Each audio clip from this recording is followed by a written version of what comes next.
Halo anak-anak, hari ini kita akan lanjutkan materi kimia tentang sistem periodik unsur.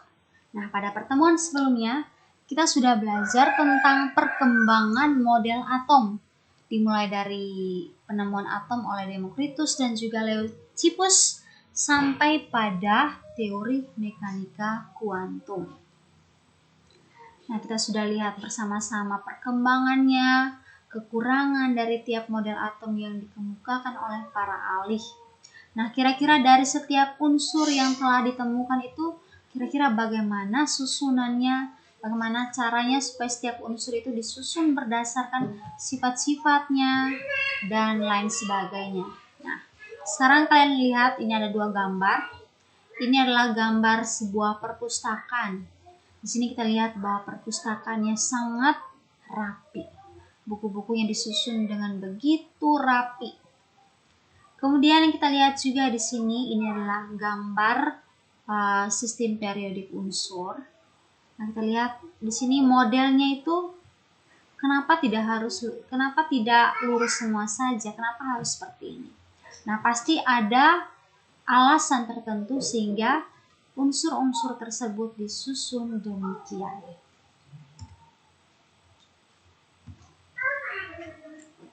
Nah, coba kalian perhatikan buku-buku di perpustakaan ini.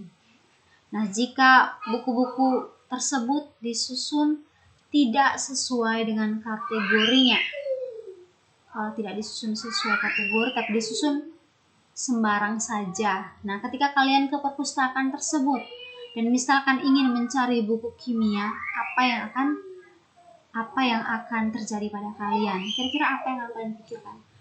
Kalian akan kesulitan untuk menemukan buku kimia yang ingin kalian cari tersebut. Karena tidak disusun sesuai kategori, pasti kalian akan kesulitan.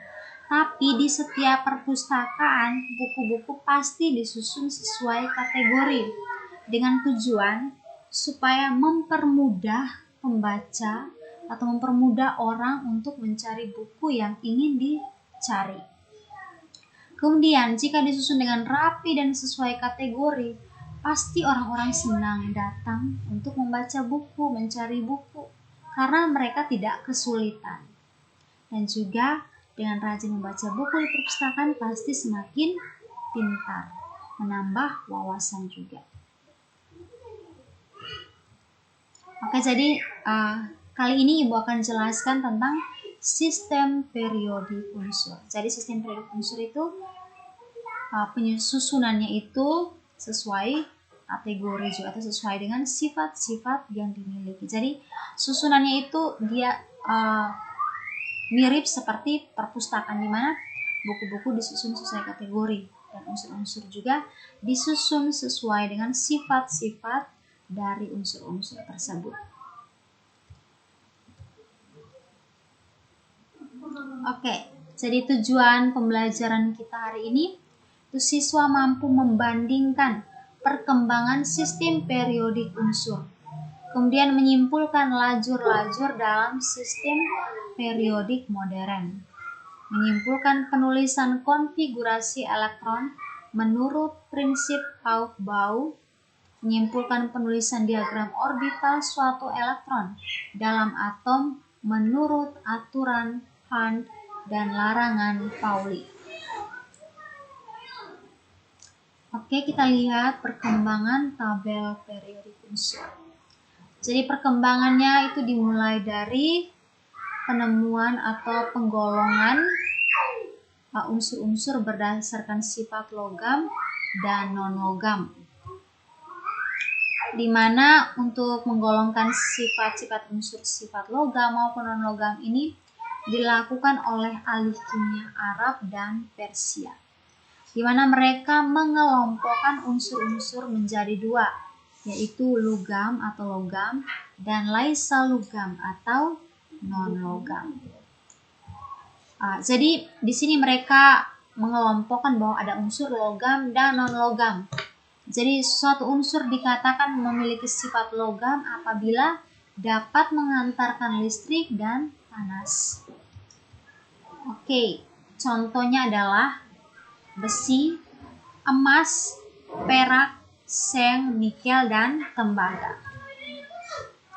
Kemudian unsur-unsur yang masuk dalam kategori non-logam itu sukar menghantarkan listrik dan panas. Contohnya adalah arsen, hidrogen, nitrogen, oksigen, karbon, belerang, dan juga fosfor. Jadi mereka mengelompokkan unsur itu berdasarkan dua sifat, itu logam dan non-logam. Ingat, logam berarti dia mampu menghantarkan listrik dan panas. Sedangkan non-logam berarti sukar menghantarkan listrik dan panas. Sukar dan malah sampai tidak menghantarkan listrik dan panas. Oke, kita akan lihat hukum Lavoisier. Hukum ini diperkenalkan oleh Antoine Lavoisier sehingga namanya hukum Lavoisier. Itu diambil dari nama ahli yang mencetuskan hukum tersebut. Hukum Lavoisier itu dikemukakan oleh Antoine Lavoisier, seorang ahli kimia Prancis pada abad ke-17. Jadi sini Lavoisier itu mengelompokkan unsur kimia itu ke dalam 4 kelompok berdasarkan sifat kimianya. Jadi ada kelompok gas, kelompok non-logam, kelompok logam, dan juga kelompok tanah. Ingat tadi kalau ahli kimia dari Arab dan Persia mengelompokkan unsur itu ke dalam 2, yaitu logam dan non-logam. Kalau Lavoisier di sini ada 4. Jadi dari logam dan non-logam ditambah lagi kelompok gas dan juga kelompok tanah. Jadi ada 4. Oke, jadi ini kelompok gas, non-logam, logam, dan juga tanah. Di sini adalah unsur-unsur yang masuk dalam kelompok-kelompok tersebut. Kalau kelompok gas itu ada cahaya, kalor, oksigen, azot atau nitrogen, dan juga hidrogen. Kalau non-logam itu sulfur, fosfor, karbon, radikal muriatik atau asam klorida, radikal fluorin atau asam klorida, dan juga radikal boracid atau asam borak. Ingat, acid ini adalah asam.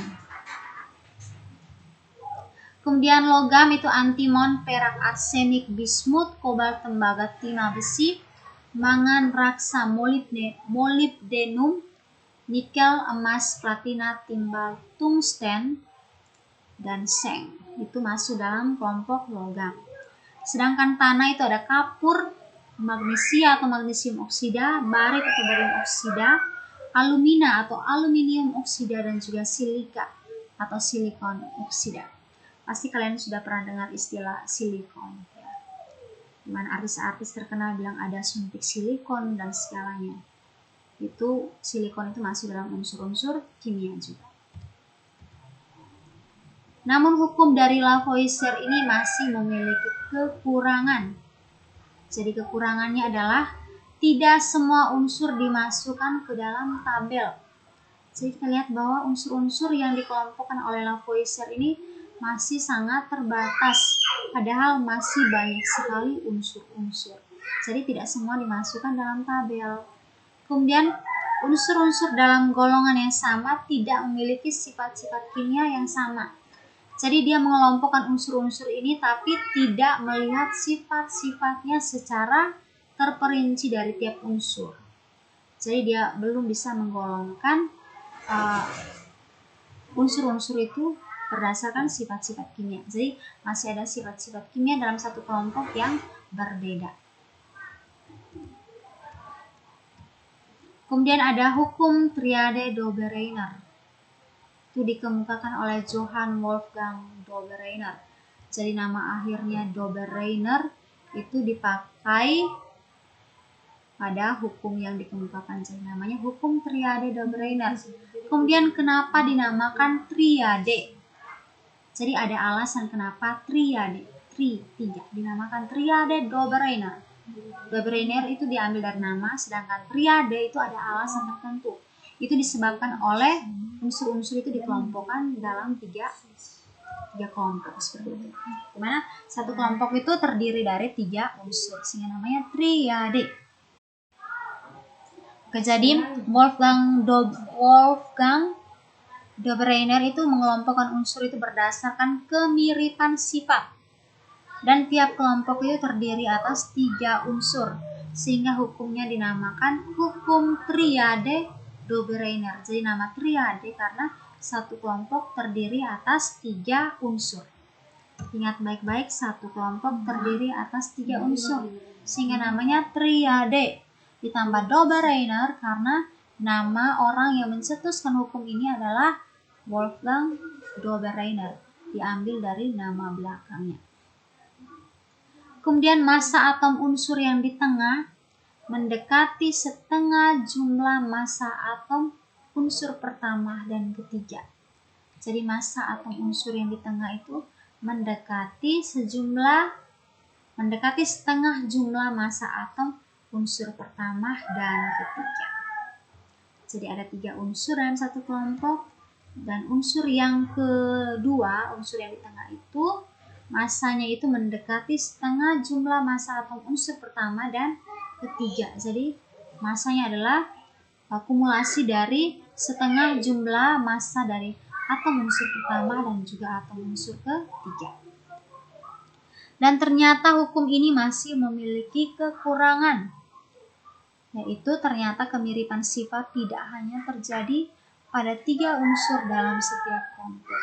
Jadi sebenarnya kemiripan sifat itu tidak hanya dimiliki oleh 3 unsur dalam satu kelompok, tapi sebenarnya ada unsur lain yang juga memiliki kemiripan sifat dengan ketiga unsur tersebut.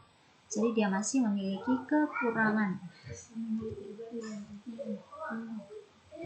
Jadi ini adalah contoh tabel yang dikemukakan oleh triade Dobereiner, yang dikemukakan oleh Wolfgang Dobereiner. Jadi ini satu kelompok terdiri atas 3 unsur. Kemudian ini massa dari ketiga unsur, di mana massa di tengah-tengahnya adalah kumulasi atau jumlah dari setengah massa unsur pertama dengan setengah massa unsur ketiga. Di sini ada beberapa kelompok yang mana tiap kelompok terdiri atas 3 unsur. Oke. Jadi misalkan massa dari Na ini itu bisa diperoleh dari setengah massa pertama dan juga setengah dari massa ketiga. Terus ini massa dari Li ditambah massa dari K atau kalium dibagi 2 diperoleh 23. Di sini kita lihat bahwa massa dari Na itu adalah 23. Oke. Setelah hukum triade Dobereiner ada hukum Octav-Newlands. Oke, hukum Octav-Newlands ini dikemukakan oleh John Newlands. Jadi di sini nama Octav-Newlands. Newlands ini diambil dari nama akhir dari penemu tersebut atau ilmuwan tersebut. Terus di sini ada oktav. Kenapa diberi nama Octav-Newlands? Ya, pasti ada alasan. Oktav. Kalian pasti pernah dengar istilah oktav. Kalau dalam tangga nada, kalau kalian belajar di seni budaya, mungkin di bagian suara untuk nyanyi atau apa, ya pasti dengan istilah oktav. Dan dia ini nadanya sampai 2 oktav, 3 oktav. Dimana oktav itu kan tangga nada, dimana tangga nada itu kan sampai 8. Do, re, mi, fa, sol, la, si, do. Situ kan sampai 8. Jadi Octav-Newlands. Berarti dia mengatakan bahwa dalam satu kelompok terdiri atas 8 unsur seperti oktav atau seperti tangga nada. Jadi John Newlands mengelompokkan unsur-unsur itu berdasarkan kenaikan massa atom relatifnya. Berdasarkan kenaikan massa atom relatifnya. Harus ingat baik-baik. Dikelompokkan berdasarkan kenaikan massa atom relatifnya atau MR-nya, massanya. Kemudian hukum oktav menyatakan jika unsur-unsur disusun berdasarkan kenaikan nomor massa atom, sifat unsur tersebut akan berulang pada unsur ke-8. Jadi sifat itu akan kembali, akan berulang lagi pada unsur ke-8. Jadi 1, 2, sampai 7. Pas 8 dia sifatnya akan mirip dengan unsur yang nomor 1. Oke, jadi ini adalah daftar unsur berdasarkan hukum oktav Newlands. Ini 1 sampai 7, ini 8 sampai 14. Jadi unsur pertama akan memiliki sifat yang sama atau mirip dengan unsur ke-8. Jadi ini adalah tabel daftar unsur berdasarkan hukum oktav Newlands. Oke, jadi ternyata hukum dari oktav Newlands ini juga masih memiliki kekurangan, di mana unsur-unsur gas mulia itu belum ditemukan. Unsur-unsur gas mulia itu belum ditemukan. Jadi suatu unsur dikatakan masuk dalam kelompok gas mulia apabila unsur tersebut bersifat stabil. Nah, kestabilan itu juga bisa dilihat berdasarkan konfigurasi elektron. Jadi nanti sebentar kita akan melihat juga tentang konfigurasi elektron. Kemudian beberapa unsur tidak menunjukkan kesamaan sifat seperti yang diharapkan. Jadi ternyata masih ada kekurangan. Ternyata beberapa unsur itu tidak menunjukkan kesamaan sifat seperti yang diharapkan. Kemudian ternyata pengelompokan itu hanya sesuai untuk unsur-unsur ringan dengan massa atom relatif rendah, bukan murah tapi relatif rendah atau relatif kecil. Jadi pengelompokan itu masih memiliki kekurangan karena dia hanya mengelompokkan unsur-unsur yang mana memiliki massa atom relatif yang kecil atau massa atom relatif yang rendah saja. Kemudian ada lagi hukum Mendeleev. Ini dikemukakan oleh Dmitri Ivanovich Mendeleev dari Rusia. Jadi di sini Mendeleev mengelompokkan unsur-unsur itu menurut naiknya massa atom, ingat massa atom, dengan mengutamakan sifat-sifatnya. Sifatnya berulang kembali, di mana sifat-sifat unsur merupakan fungsi berkala atau fungsi periodik dari massa atom. Kemudian unsur-unsur yang sifatnya mirip diletakkan dalam satu lajur vertikal yang disebut golongan. Jadi ada vertikal dan juga horizontal. Ada lajur vertikal dan juga horizontal. Kalau dia diletakkan dalam satu lajur, yaitu lajur vertikal, maka disebut golongan. Tapi kalau horizontal berarti itu disebut periode. Jadi ingat, kalau dikelompokkan dalam satu golongan berarti unsur-unsur itu yang memiliki sifatnya mirip itu yang diletakkan dalam satu golongan. Tapi kalau disusun berdasarkan kenaikan massa atom, maka disusun dalam satu lajur horizontal yang disebut periode.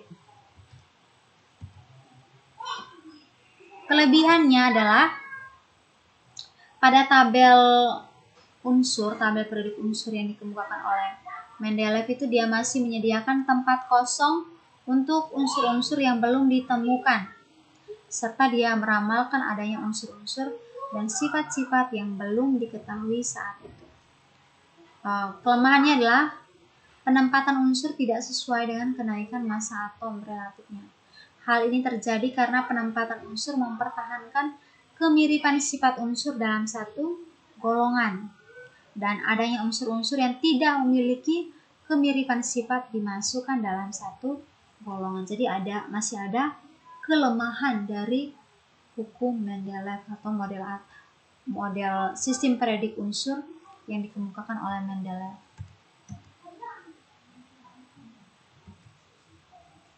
Oke, jadi ini adalah tabel sistem periodik unsur yang dikemukakan oleh Mendeleev. Yang berikut tabel periodik modern. Jadi sistem periodik modern ini dikatakan sebagai penyempurnaan sistem periodik Mendeleev. Jadi sistem periodik modern ini juga dikenal sebagai sistem periodik bentuk panjang, di mana disusun berdasarkan kenaikan nomor atom dan kemiripan sifat. Jadi susun berdasarkan kenaikan nomor atom dan kemiripan sifat. Ingat, kenaikan nomor atom dan kemiripan sifat. Kita sudah belajar tentang nomor atom dan bagaimana cara menentukan nomor atom. Oke. Kemudian dalam sistem periodik modern terdapat lajur mendatar yang disebut periode dan lajur tegak yang disebut golongan. Oke. Dimana kita sudah lihat tadi di sistem periodik Mendeleev juga sudah dikatakan bahwa kalau lajur vertikal itu dinamakan periode. Kalau lajur horizontal itu dinamakan golongan. Dan di sini golongan itu disusun berdasarkan kemiripan sifatnya. Dan kemiripan sifat itu juga dilihat berdasarkan jumlah elektron valensi. Nah, kalian pasti bertanya-tanya elektron valensi itu apa? Bagaimana kita bisa tahu jumlah elektron valensinya? Pasti kalian bingung. Oke, nanti sebentar kita akan lihat bersama-sama apa itu elektron valensi, bagaimana kita menghitung elektron valensi dari suatu unsur berdasarkan nomor atomnya, berdasarkan jumlah elektronnya, atau berdasarkan nomor massa dan juga neutronnya. Kira-kira bagaimana cara kita menentukan jumlah elektron supaya bisa tahu jumlah elektron valensi. Oke, kemudian periode itu disusun berdasarkan kenaikan nomor atomnya atau nomor kulit. Jadi nanti juga kita akan belajar bagaimana membuat konfigurasi elektron. Di mana berdasarkan konfigurasi itu kita bisa tahu pada kulit keberapa nomor atom dan juga nomor kulit. Kita bisa tahu kira-kira unsur tersebut itu memiliki jumlah kulit atau nomor kulit itu berapa. Oke, jadi kalau misalnya nomor kulitnya semuanya ada 1, berarti dia pada periode 1. Kalau jumlah kulitnya itu ada berapa? Ada 2, berarti dia berada pada periode kedua. Jadi penentuan nomor kulit itu juga berdasarkan konfigurasi elektron, di mana untuk menentukan konfigurasi elektron, kita harus tahu dulu berapa jumlah elektronnya. Jadi, materi ini sangat berkaitan dengan materi yang sudah kita pelajari tentang nomor atom, nomor massa, jumlah proton, jumlah neutron, jumlah elektronnya. Oke. Dan pada sistem periodik modern, itu terdiri atas 7 periode dan juga ada 16 golongan. Dari 16 golongan itu ada 8 golongan utama dan juga ada 8 golongan transisi atau golongan peralihan. Kalau golongan utama itu simbolnya A, kalau golongan peralihan itu atau golongan transisi itu simbolnya B.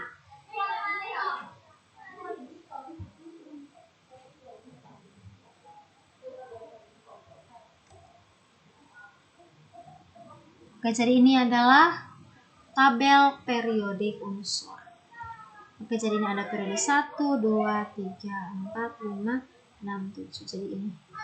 Ya, kalau mendatar seperti ini dinamakan periode.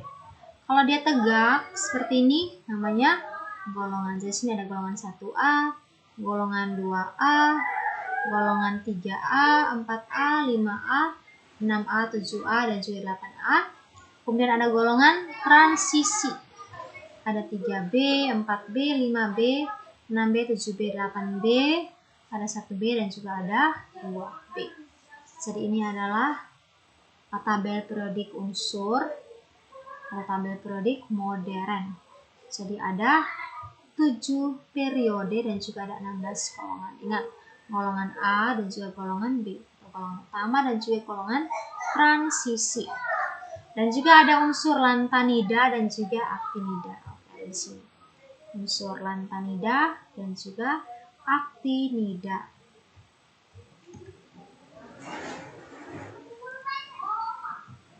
Dan sekarang kita akan lihat tentang susunan unsur pada sistem periodik unsur. Jadi kita lihat satu persatu tentang golongan. Oke. Jadi golongan itu ditempatkan pada lajur vertikal. Vertikal pada sistem periodik modern yang terdiri atas 16 kolom yang terbagi menjadi 8 golongan utama, ada golongan A dan 8 golongan B. Dan ingat bahwa golongan itu ditentukan oleh elektron valensi. Ingat, golongan itu ditentukan berdasarkan elektron valensi. Sedangkan kalau periode berarti ditentukan berdasarkan nomor kulitnya. Jadi elektron valensi adalah elektron yang berada pada kulit terluar. Kira-kira jumlahnya ada berapa? Nah, kita akan belajar juga itu. Oke, jadi kita akan lihat nama golongan pada sistem periodik modern. Oke. Kalau 1A kecuali hidrogen itu namanya alkali. Kalau 2A itu alkali tanah. Kalau 3A itu boron aluminium. 4A itu karbon silikon. 5A nitrogen fosforus. 6A itu oksigen belerang. 7A itu halogen. 8A itu gas mulia. Dan 1B sampai 8B itu namanya transisi. Golongan transisi atau golongan peralihan. Kemudian periode. Suatu unsur itu menunjukkan nomor kulit yang sudah terisi elektron berdasarkan konfigurasi elektron. Periode ditempatkan pada lajur horizontal dalam sistem periodik modern dan terdapat 7 periode. Ada 7 periode. Jadi nomor periode itu menunjukkan jumlah kulitnya. Jadi kalau jumlah kulitnya 1, berarti nomor periodenya 1. Kalau jumlah kulitnya 5, berarti dia masuk dalam periode 5.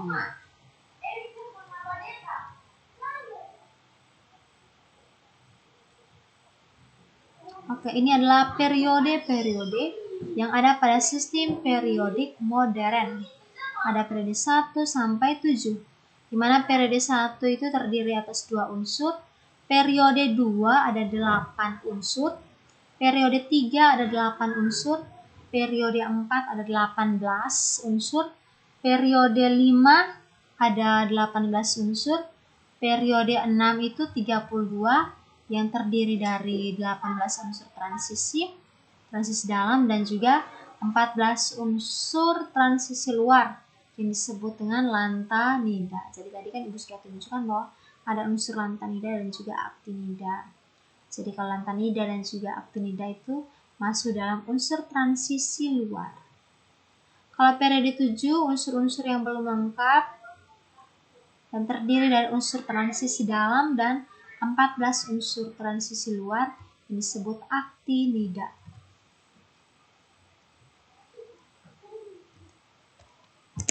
Oke, kita akan lihat tentang konfigurasi elektron. Kan tadi kita sudah singgung sedikit bahwa ada istilah elektron valensi, ada istilah nomor kulit dan sebagainya. Di sini kita akan belajar tentang konfigurasi elektron.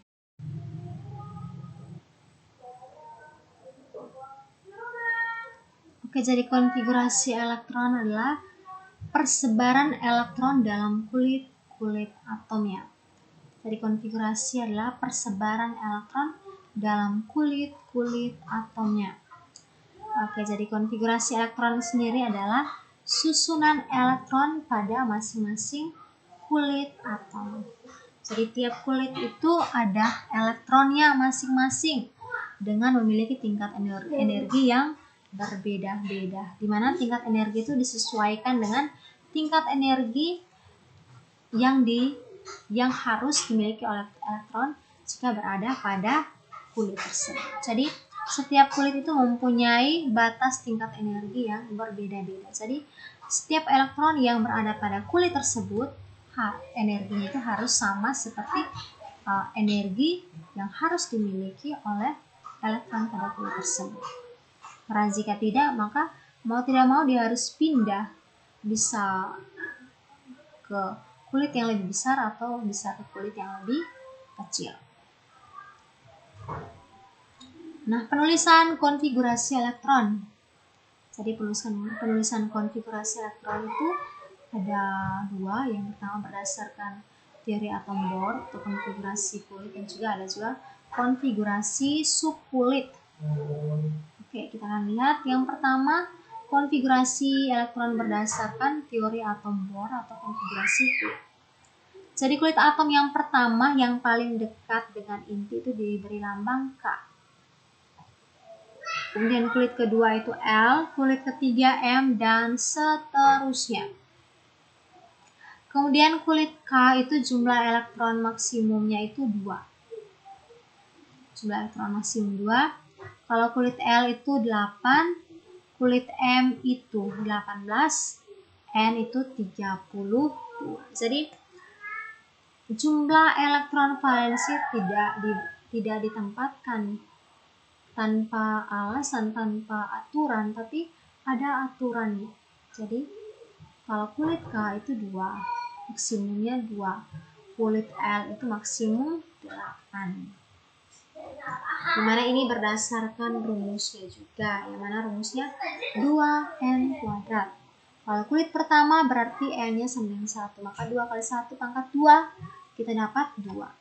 Kalau kulit L berarti jumlah kulitnya ada 2, berarti 2 kali 2 pangkat 2, 2 pangkat 2, 4 kali 2, 8. Kalau kulit ketiga berarti 2 kali 3 pangkat 2. Jadi 3 kali 3, 9, 9 kali 2, 18, dan seterusnya. Jadi jumlah kulit itu berdasarkan rumus yang tadi itu 2N kuadrat, di mana N itu menunjukkan jumlah kulit. Kalau kulit yang pertama berarti N-nya sama dengan 1. Atom bermuatan positif jika atom tersebut melepaskan elektron, dan sebaliknya bermuatan negatif jika atom tersebut menerima elektron. Jadi pada tugas sebelumnya Ibu sudah berikan ada Mg2, kalian pasti sudah lihat juga ada Mg2+, ada Cl-. Kalau Mg2+ berarti dia kelebihan muatan positif, berarti dia melepaskan 2 elektron. Kalau Cl- berarti dia kelebihan elektron, berarti dia menerima 1 elektron, karena min berarti itu min 1, jadi 1 elektron. Maka jumlah maksimum elektron pada setiap kulit itu memenuhi rumus 2N kuadrat. Tadi sudah Ibu jelaskan, di mana N itu menunjukkan nomor kulit.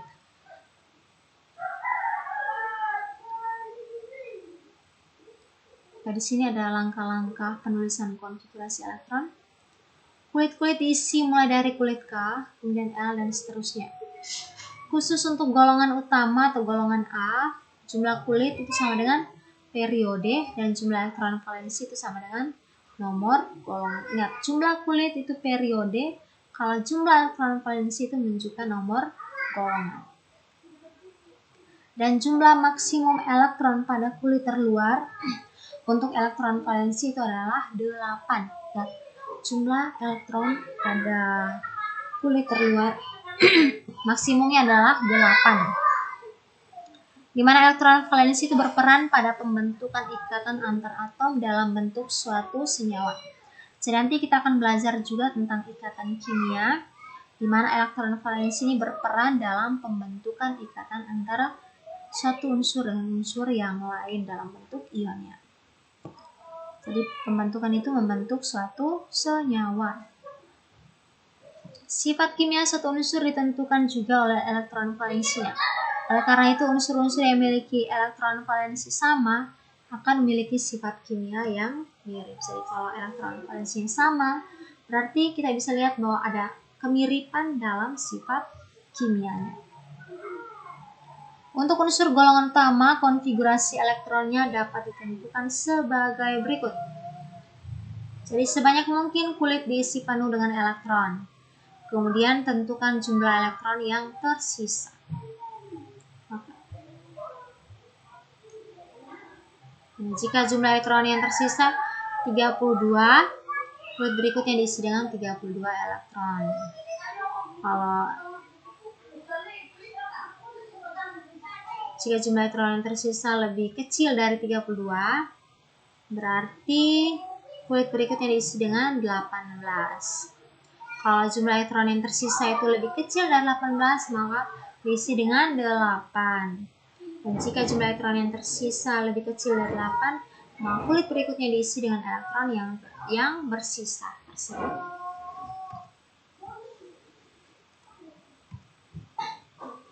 Oke, kita lihat konfigurasi elektron dari Bi83.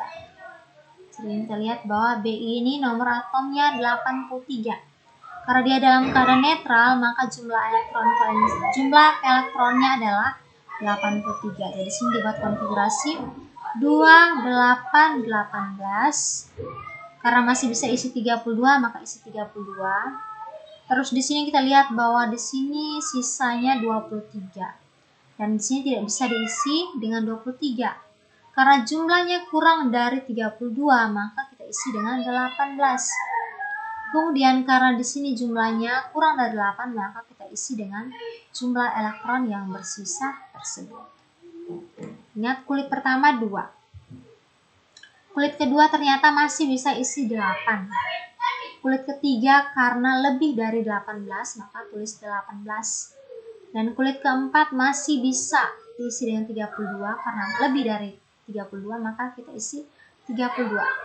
Kemudian kulit kelima karena jumlahnya kurang dari 32, maka kita isi dengan 18. Kemudian kulit terakhir karena kurang dari 8, maka kita isi dengan jumlah elektron yang bersisa yang kurang dari 8 tersebut.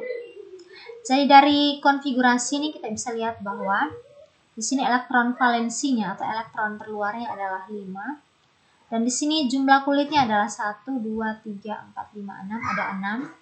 Karena jumlah kulitnya 6, maka dia periode 6. Dan di sini elektron valensinya 5, maka dia masuk dalam golongan 5.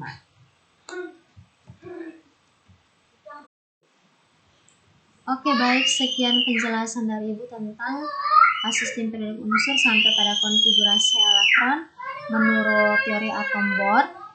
Selanjutnya Ibu akan jelaskan juga tentang bagaimana membuat konfigurasi elektron menurut aturan Aufbau dengan melihat larangan Pauli dan juga prinsip Hunt yang ada. Maka jadi nanti Ibu akan jelaskan lagi pada video berikutnya. Jadi sebelumnya silakan nonton video ini dan nanti kita akan ada tanya jawab bersama-sama. Akan ada LKPD yang akan kita kerjakan bersama-sama supaya kalian bisa lebih paham dalam menyelesaikan soal yang berkaitan dengan sistem periodik unsur dengan bagaimana cara membuat konfigurasi elektron.